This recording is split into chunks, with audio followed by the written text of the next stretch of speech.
Hey, what's up? You know, folks,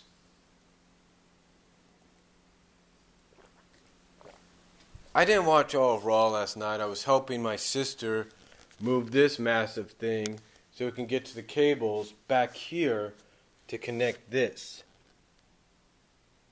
And yeah, I'm recording a program right now, Rachel Ray, for my mom, because she likes Rachel Ray. But anyway, I didn't watch all of Raw. I only caught like the last few matches, and that was it. But the one segment that I didn't see that's got a lot of people talking, and a lot of people kind of, I guess you could say split, if you will, is Jerry Lawler's return, which was basically Jerry Lawler's return, which was good to hear and good to see the King come back. That was good. But then followed by CM Punk and Paul Heyman coming out and basically, as some people say, mocking it. Mocking his heart attack that he had, his real life heart attack. Mocking the fact that he almost died. Saying things like, nobody cares how many minutes you were clinically dead. They only care about how many days I was champion. And then going as far as to actually mock Paul Heyman having a heart attack with CM Punk over him. I mean, it's like, you know, and people find that controversial. People basically have given reasoning to have an uneasy taste in their mouth about that. And you know, and I agree. It is, to see something like that mocked, to see a real life situation like that mocked on TV, does leave a distasteful taste, does leave an uneasy taste in your mouth.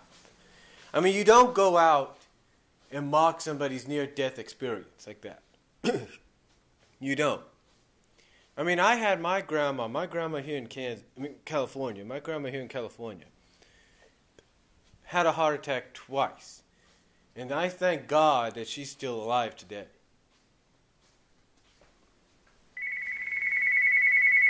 I don't know who that is.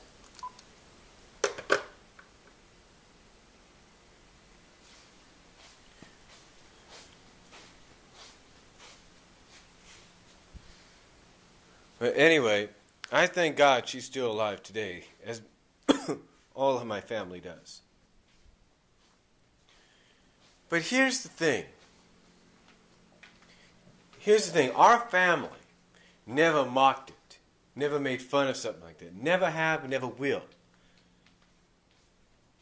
Okay? But here's the one thing. You know, people are upset about it, and they have rights to be. You don't make fun of something like that. And as Brad on the Brad Rules channel said, you know, he had relatives die from a heart attack, and it's not good. It's not good to see something like that happen, and more so, it's not good to see it get mocked on television. But then there are others out there that say, hey, look, it's all part of an angle. If Jerry Lawler was against it, they wouldn't do it. Let me point something out to some people. Even if Jerry Lawler was okay with it, doesn't make it any more appropriate. Okay? But I don't think he was. I think all maybe Jerry Lawler was informed of is CM Punk's going to come out there and interrupt you, and then that's it. We got to remember this. CM Punk has some creative control right now over his own character. He can basically do and say what he wants and not get in trouble for it.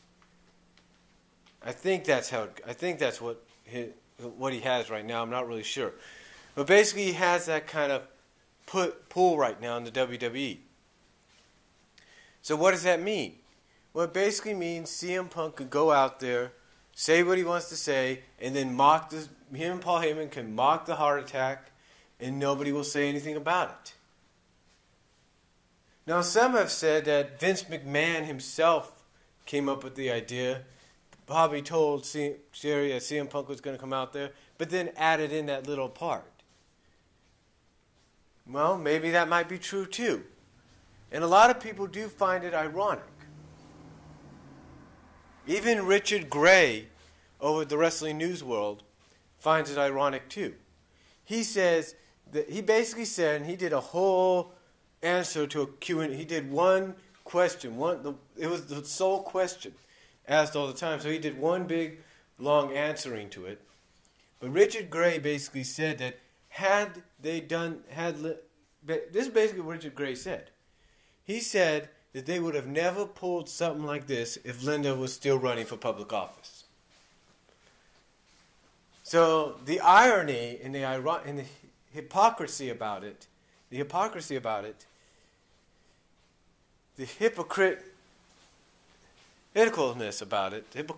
about it, is that when she's running for office, when Linda McMahon's running for office, they don't dare do anything like this. But when she's not, it's like, okay, we're out of the danger zone. Let's go do what we do. Let's do what we want to do.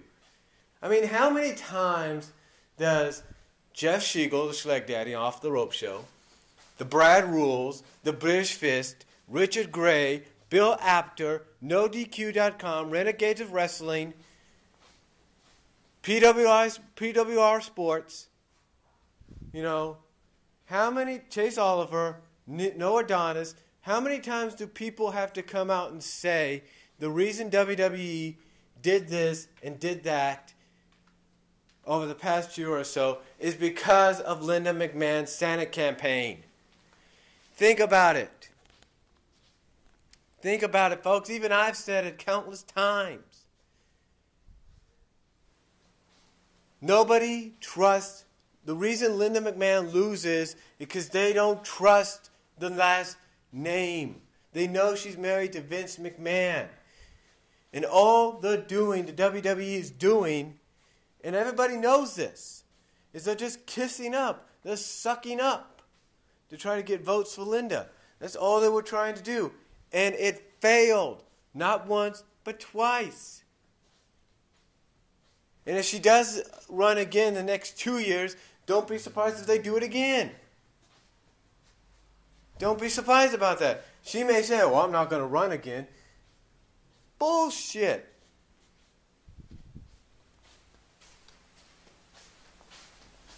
Bullshit, guys. She's going to run. You know that as well as anybody.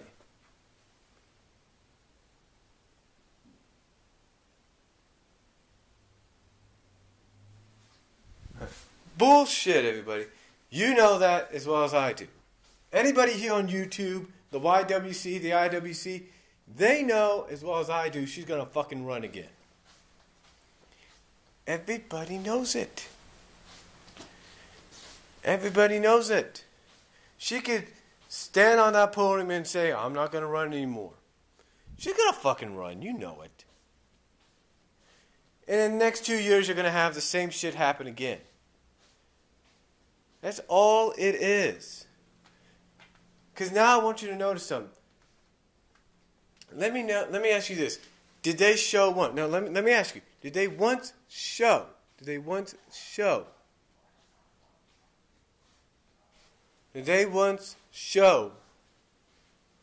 and Be a Star commercial last night besides the veteran stuff? Did it show one Be a Star commercial? I bet not. Did it show any anti-bullying commercials? No. Do they have the pink ropes anymore? Do they have the Susan C. Corman stuff anymore? No. It's all because of Linda McMahon's Senate campaign. We've said it twice. We've said it a lot. I don't know how many more times it has to be said. Okay? It's all about Linda McMahon's Senate campaign. That's all it is. And people can say, oh, well, this is the kind of TV they needed. The kind of edgy TV they needed. Well, yeah, they can be edgy, but they got to watch what they do. And you know what? Richard Gray basically made a good point. He said those that were disgusted by that segment last night, are the same people that want the Attitude Era back. Hello? The Attitude Era did more than just this. They did a little bit more controversial actions than this. Do you understand that? They did way more controversy than this, my friends. For 5, 6, 7 years, they did more controversy than this. And you all know that. You all know that. So you can't just come out and say, oh, well, this was disturbing, but yeah, we want the Attitude Era back.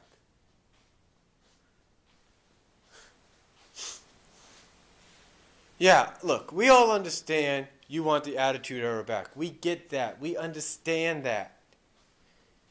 But you can't be talking out of both sides of your mouth, to quote Richard Gray. You can't be talking out of both sides of your mouth. And then there are those that say, well, if this is why they need the Attitude Era, so that when they do stuff like this, people understand. Oh, this is why this, and then again, you have people that are like, well, this is why they need the Attitude Era, so that way when they do stuff like this, people will understand. And this is part of their edgy TV. We may not like what they do, but this is all edgy. This is basically who they are. That might be true, but then again, it might not be. The point is, folks, whether Jerry Lawler was a railroad or not, which some doubt he was, or maybe had some kind of clue of what was going to happen, but didn't know what was going to happen afterwards. You want to talk about that. You want to have people basically kind of be like, in that category, while others are like, oh, he probably knew. Again, it's split down the middle, but the fact of the matter is you don't mock something like that. Everybody knows that.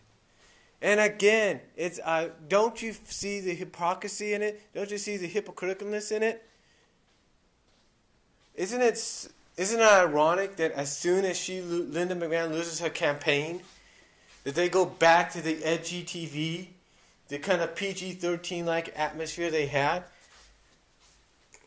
Does that not surprise you? It doesn't surprise me. I mean, I told myself, I said this to myself, I bet as soon as this campaign's over and she loses, they're gonna go back to what they do. They're gonna be a little bit more edgier. They're gonna start doing things they normally couldn't do. I mean, why do you think this whole Cena AJ thing's starting up? This whole Cena AJ Vicky Dolph thing's starting. Would they be pulling that if Linda was running for Senate? No. I mean, yeah, they did start it while she was still running, but here's the thing. They pretty much knew she wasn't going to win. That's why they started it. You get the point I'm trying to say, folks? The thing I'm trying to point out is when she was in full force running for Senate, they wouldn't have pulled this crap.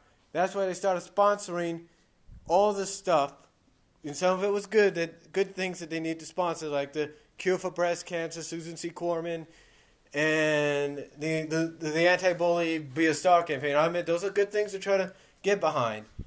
But you don't get behind them, you don't associate yourself with them just because you want to get somebody a political seat. You do it out of the goodness of your heart. You do it because it's right. You don't do it because, oh, I want to get Linda McMahon a Senate seat. You don't do it because of that bullshit.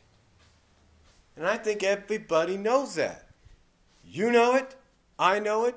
Everybody watching this knows it. And you know what? That's all I'm going to say about it. You want to comment? Comment down below. Let me know what you guys think. But I'm telling you, but I want to ask you one more time. Don't you find it ironic that they were allowed to push that envelope, whether it was CM Punk in the pool he has or not, or if it was Vince McMahon himself? Don't you think it's kind of ironic that they did that right after she's done running? And don't be surprised, again, if it happens in the next 2 years. That's all I'm going to say. Comment and video response down below. I'll talk to you all later. But isn't it just ironic?